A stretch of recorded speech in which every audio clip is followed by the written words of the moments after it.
Vladimir Putin's visit to China could be cancelled at the last minute. Today, Russia did perhaps the most brazen and at the same time the stupidest thing it could have done on the eve of Putin's visit to Beijing.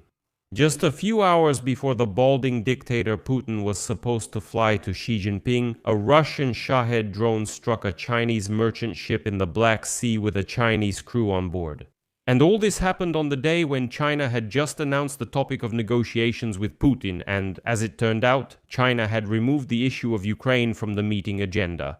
Nevertheless, the Kremlin insists that Putin will primarily try to sell his cheap gas and oil projects to China, projects that Beijing has already rejected more than once. They also plan to sign about 40 documents and declarations, as they intend to expand their strategic partnership.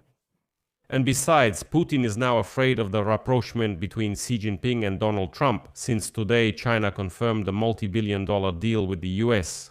So let's break down what happened and what this means for Putin's visit to Beijing.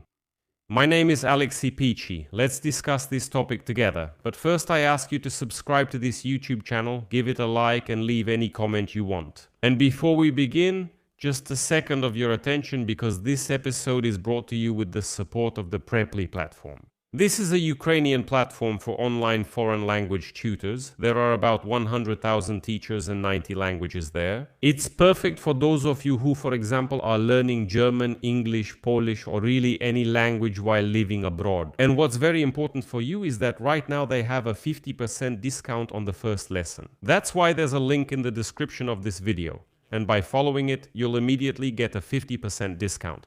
Here's the YouTube channel of Alexei Peachy. Well, let's move on to the episode.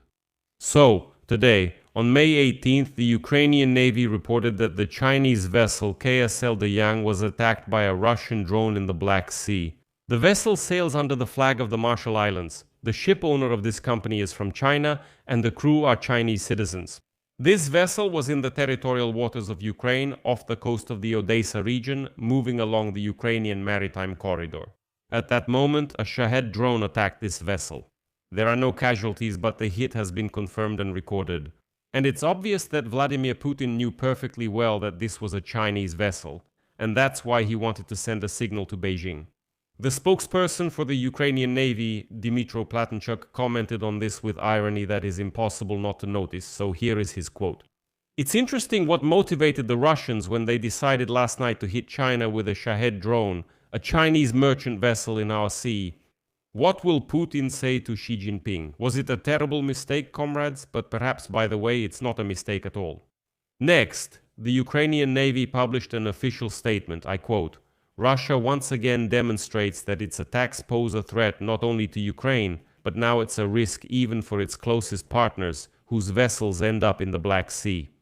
But by the way, that wasn't the only strike. The head of the Odessa Regional Military Administration, Oleg Kiper, added that on the same morning Russian drones struck 2 more civilian vessels flying the flags of Guinea-Bissau and Panama.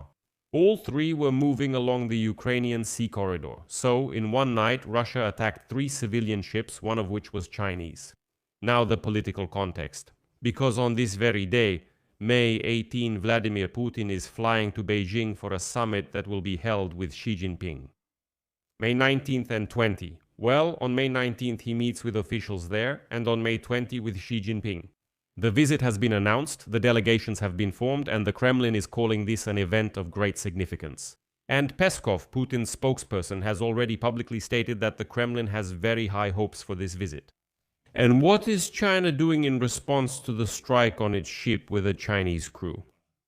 The official representative of the Chinese Foreign Ministry, Guo Jiakun, announced the topics of the upcoming talks between Putin and Xi Jinping.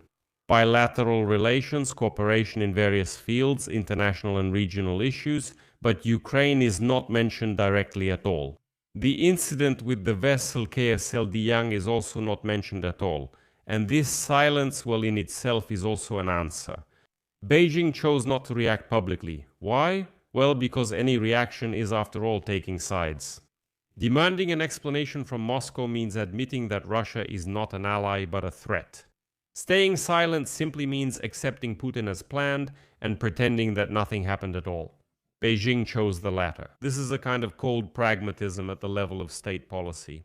The Kremlin notes that Putin's visit coincides with the 25th anniversary of the Treaty of Good Neighborliness, Friendship and Cooperation.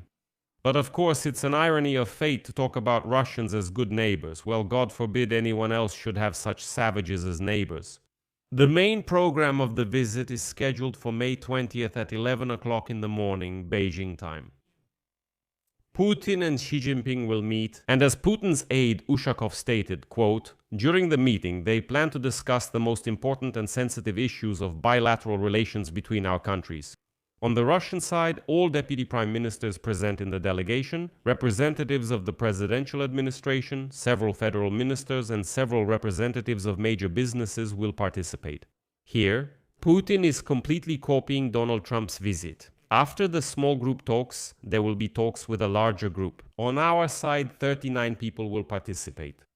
Just 39 of these wild Russians are flying to Beijing right now, God forbid. After the negotiations are completed, says Ushakov, there will be a document signing ceremony. It is expected that about 40 documents will be signed. Putin and Xi Jinping will sign a joint statement on further strengthening the comprehensive partnership and strategic cooperation, as well as on deepening relations of good neighborliness, friendship and cooperation. In addition, they will adopt a joint declaration on establishing a multipolar world and a new type of international relations. But behind the scenes, of course, the situation is a bit more complicated for Putin. And Putin is clearly flying to sell Russia's energy resources to China, because what else can Russians sell? Oil, gas, rare earth metals, timber, that's it. Well, a Russian is a creature that can't create anything. That's why they only sell raw materials. But China has already managed to put Putin in a secondary position. The thing is, China has now committed to buying $17 billion worth of agricultural products from the US every year for the next 3 years. This is a direct result of the Beijing summit with Trump. And in total, that's $51 billion. And at the same time as making this concession, Beijing is now hosting Putin. It's obvious that this is a double game that China is playing masterfully. They're buying American soybeans and hosting the Russian dictator. They remain silent about the attack on the Chinese ship and sign a declaration of strategic partnership with Moscow. They give Trump trade concessions and don't help with pressuring Russia over Ukraine. This isn't neutrality.